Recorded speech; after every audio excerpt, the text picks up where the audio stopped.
दिवाली की शाम थी। पूरा मोहल्ला रंग बिरंगी लाइटों से जगमगा रहा था। मिठाइयों की खुशबू हवा में घुली हुई थी और बच्चों की किलकारियां आसमान तक गूंज रही थी। पर शर्मा जी के घर में सन्नाटा पसरा हुआ था। शर्मा जी का बेटा मनोज और बहू विदेश में रहते थे। शर्मा जी हर साल उन्हें बुलाते पर वे नहीं आते। शर्मा जी की पत्नी भाग्यश्री इस बात को बहुत अच्छे से समझती थी कि बेटे बहू अपनी गृहस्थी में रब गए हैं। अब उन्हें बूढ़ा बूढ़ी की जरूरत नहीं। वे कई बार अपने पति को समझाती कि उदास न रहे, जीवन में आगे बढ़े। यदि वे वहां खुश है तो हम क्यों अपना जी जलाएं।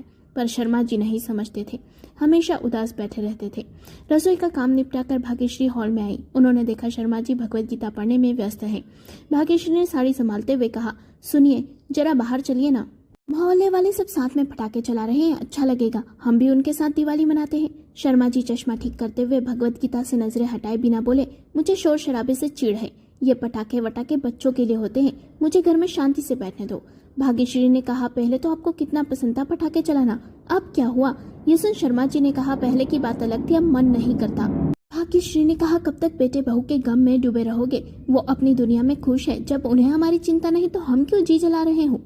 फिर भाग्यश्री ने ठंडी सांस लिए, होठ भीजे और कुछ न कहकर अकेले ही बाहर चली गई। उसकी आंखें नम थी। बाहर मोहल्ले की औरतें हंस रही थी, बच्चे पटाखे चला रहे थे, पर उनके चेहरे पर अधूरी सी मुस्कान थी। उन्होंने फुलझड़ी चलाई, एक दो अनार भी छोड़े, लेकिन आंखें बार बार दरवाजे की ओर चली जाती, शायद कोई देखे, शायद कोई साथ आए।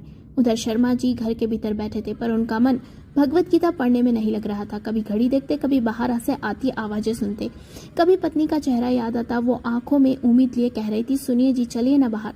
थोड़ी देर बाद उन्होंने भगवत गीता मेज पर रखी, चश्मा उतारा और खिड़की से झांका। भाग्यश्री मोहल्ले के बच्चों को पटाखे चलाना सिखा रही थी। उनकी साड़ी का पल्लू उड़ रहा था। उनके चेहरे पर हल्की सी मायूसी थी, जो सिर्फ एक पति ही पढ़ सकता था। शर्मा जी ने चुपचाप अलमारी से अपनी शॉल निकाली और दरवाजा खोल बाहर आ गए। उन्होंने भाग्यश्री के कंधे पर हाथ रखा तो भाग्यश्री ने मुड़कर देखा। शर्मा जी हाथ में फुलझड़ी का डब्बा लिए खड़े थे। भाग्यश्री ने कहा, आप तो। शर्मा जी ने कहा, शायद गीता में आज पहली बार जो लिखा है सही से समझ आया है। भाग्यश्री, फल की चिंता छोड़ो, कर्म करते जाओ।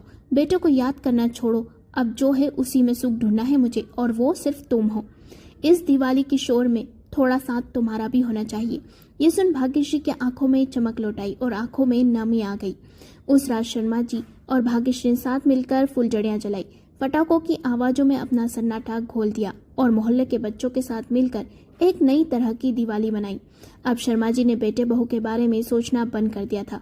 उन्होंने पत्नी के साथ जीना सीख लिया था और पत्नी ने सच को स्वीकार कर छोटी छोटी खुशियों में खुश होना सीख लिया था, क्योंकि अब दोनों पति पत्नी ही एक दूसरे का सहारा थे। ये बात वे समझ चुके थे।